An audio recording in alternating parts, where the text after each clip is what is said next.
Hi, my name's John Cooter. I'm the VP of Marketing for the Solutions Group, and with me today is Joachim Kunkel, who's the Senior VP and General Manager of the Solutions Group at Synopsys. So today our customers are designing very advanced SoCs under very tight time-to-market pressures.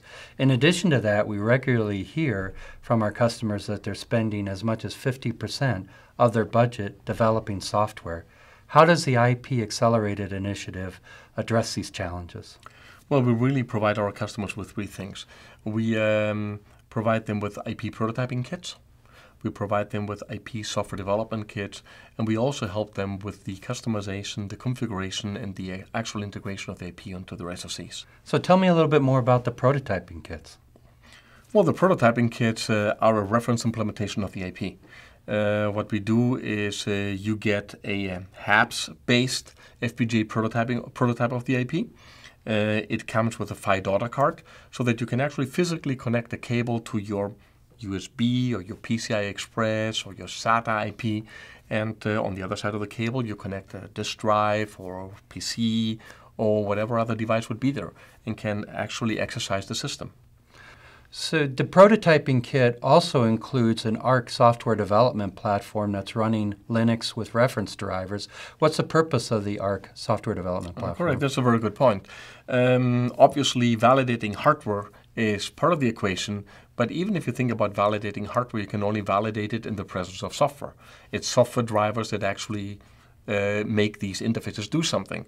So what we need then is we need an ability to execute that software. We need to give the capability of developing that software on some processor. We happen to deliver with the FPGA prototyping kit with a reference design an ARC-based processor subsystem, which is a 32-bit processor subsystem running Linux that you can use to do driver development for 32 bits. How long does it take to assemble the kit and be up and running? It's literally minutes. I watched somebody doing this, and from unpacking the box to setting everything up, it was about 15 minutes. And most of the time, actually, that person spent explaining to me what he was doing. So I think it should be about 5 minutes, 10 minutes, which sounds incredible, but it's really true.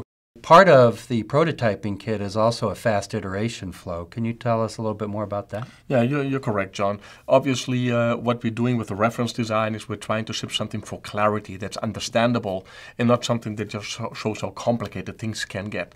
Things get complicated when you design chips. So what we do is we also provide you a flow which is automated that allows you to relatively quickly actually iterate through the configuration space of the IP and then download the new bit file into your FPGA prototype and validate its correct operation. You've explained how the prototyping kits can help hardware and prototypers quickly validate their IP. What do we have to offer to software developers? Well, obviously you can use this pre-configured IP on this FPGA vehicle in order to do software development. You can optimize the drivers, you can develop some middleware, you can adapt the middleware, etc., etc. There's another alternative that we offer to our customers, which is based on what's called virtual prototyping.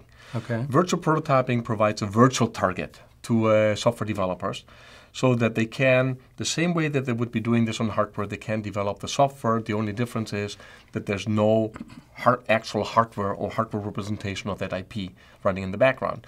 Everything else looks the same. To make that task easier, these software development kits, as we call them, the IP software development kits, come preloaded with reference drivers, with a ported operating system, and usually it's Linux, etc., etc., etc.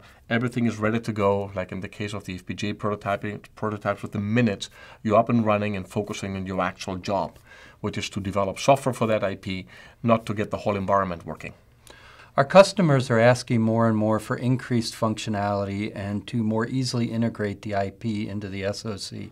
Tell me how the IP Accelerated initiative addresses that. Well, we mentioned already the fact that we allow our customers to validate the configuration, which is very important, something that you need to do before you integrate it into the SoC. Number two, we help our customers with the development of software specifically for the IP or that depends on that IP. The third element, though, is if you think about that when you integrate an IP into the chip, sometimes you have to integrate the control and the PHY. We help to automate that task. And we also provide some of the logic that's required in order to deal with the clocking, with the reset signals, and some sideband signals which do exist on those SoCs. How else can we help our customers integrating the IP? Well, as the complexity of our customers' projects is growing, some customers are asking us to actually take care of the configuration, customization, and integration of the IP onto their SoCs. And this is a task that we take care of many times just by becoming part of their actual development team and working with them on site. Great. Well, thank you very much for your time today, Joachim, and explaining the IP Accelerated initiative at Synopsys. Thank you for inviting me. It was a pleasure.